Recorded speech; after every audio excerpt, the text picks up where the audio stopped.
Hello agriculture students, I hope you all are doing well.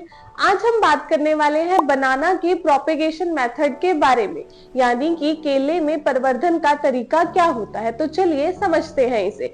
सबसे पहले बात करें एक प्लांट की, तो ऐसा सा सिमिलरली बनाना का प्लांट दिखता है।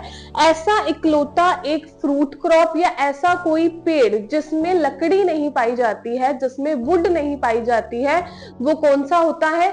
वो होता है बनाना। बनाना आपने देखा होगा, उसका पेड़ जो बीच में उसके स्टेम है, यानी कि ये जो पोर्शन है ये सिर्फ पत्तियों की कवरिंग है, ना कि इसके बीच में कोई भी किसी भी तरह की वुड या लकड़ी पाई जाती है।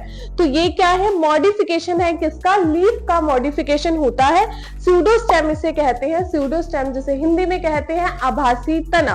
तो ध्यान रखिएगा, अगर आपसे कभी भी पूछा जाए ऐसा कौन सा क्रॉप है या ऐसा कौन सा पेड़ है जिसमें वुड नहीं पाई जाती है, तो वो कौन सा है? वो है बनाना।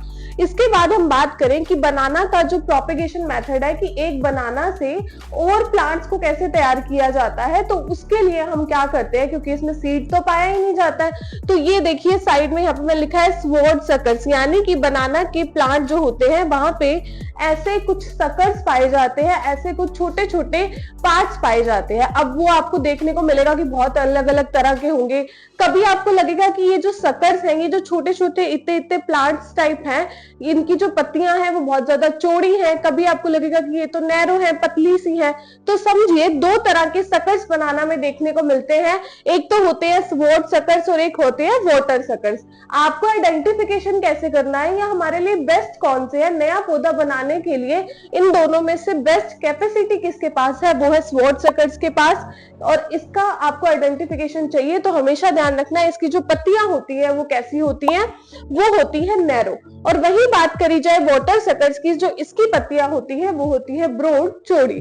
तो वहां से आप इसे पता लगा सकते हैं। सेकेंडली बात करूं तो जो स्वॉर्ड सकर्स हैं ये ऑलमोस्ट 10 to 11th मंथ के अंदर एक नया लाइक फ्रूट्स देना शुरू कर देते हैं। और वाटर सकर्स अगर आप लगाते हैं तो ये क्या करते हैं, आपको ऑलमोस्ट 15 मंथ के बाद फ्रूट देना शुरू करते हैं। तो हमारे लिए बेस्ट यही माना जाता है, बिकॉज ये ज्यादा हेल्दी प्लांट ग्रो करते हैं, हेल्दी प्लांट बनाते हैं। लेकिन इस वाटर सकर्स के अंदर ऐसी कैपेसिटी नहीं पाई जाती है। नेक्स्ट इसमें हम बात करें कि कुछ, अब जैसे ये प्लांट है लाइक, है ना, तो इसमें मैंने अभी आपको बताया वुड नहीं होती है, तो वो स्टेबल कैसे होगा, वो एक जगह पे टिका हुआ कैसे रहेगा? तो ये बहुत ज्यादा प्रॉब्लम इसमें देखने को मिलती है। तो देखिए, जब आप ये स्यूडोस्टेम जो बीच में है, स्यूडोस्टेम है। स्यूडोस्टेम का मतलब जो स्टेम जैसा दिखता है बट है नहीं, स्टेम जैसा दिखता है, उसके ऊपर पत्तियां ही क्या है? ऊपर के ऊपर पत्तियों की कवरिंग है। लीफ का मॉडिफिकेशन ये होता है। तो वैसे ही सेम स्यूडोस्टेम को सपोर्ट देने के लिए, यानी कि ये जो स्टेम है इसको सपोर्ट देने के लिए हम क्या करते हैं? वो हम करते हैं अर्थिंग अप। अर्थिंग अप का मतलब होता है मिट्टी चढ़ाना। जब आप इस पर्टिकुलर एरिया में क्या करते हो, मिट्टी चढ़ा देते हो, तो वो क्या करती है, मिट्टी उसको अच्छे से बांध के रखती है, जिसकी वजह से पौधे को तेज हवाओं से थोड़ा सा कम फर्क पड़ता है। नेक्स्ट बात करते हैं सकर्स को सपोर्ट देने के लिए। ये जो सपोर्ट हम सकर्स हैं, इनको सपोर्ट देने के लिए हम जो करते हैं उसे हम क्या कहते हैं? उसे हम कहते हैं प्रॉपिंग। मेनली उसे क्या कहते हैं?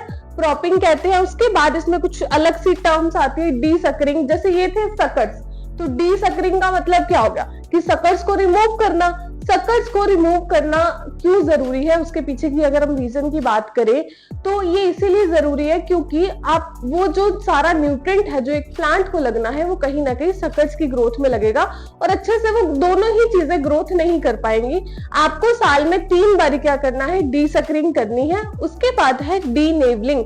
डी नेवलिंग का बच्चों मतलब होता है फर्टिलाइजेशन या पॉलिनेशन के बाद जैसे ही मेल और फीमेल, जो फ्लावर के अंदर male part and female part होते हैं, उनके बीच में पॉलिनेशन हो गया है, परागण हो गया है और साथ ही साथ फर्टिलाइजेशन भी हो गया है, उसके बाद मेल इन्फ्लोरोसेंस को हटाना, नर भाग को हटाना क्या कहलाता है? डीनेवलिंग कहलाता है। ये कुछ बेसिक टर्म्स थी। उसके बाद ये जो मेन चीज थी वो मैंने आपको बता दी है, स्यूडोस्टेम, जो ज्यादा पेपर में पूछा जाता है कि कौन सा ऐसा प्लांट है जिसमें लकड़ी नहीं नहीं पाई जाती है तो वो बनाना है।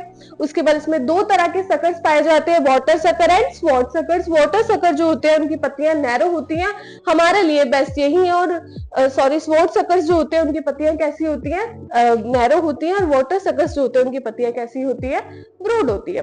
तो अभी आपसे पूछा जाए कि बनाना में प्रोपेगेशन किससे करा जाता है, तो हमेशा ध्यान रखना स्वॉर्ड सकर से हम क्या करते हैं, बनाना में प्रोपेगेशन करते हैं। आई होप कि आपको ये अच्छे से समझ आया होगा। ऐसे ही नए नए टॉपिक्स के लिए हमारे चैनल को सब्सक्राइब करें। Thank you.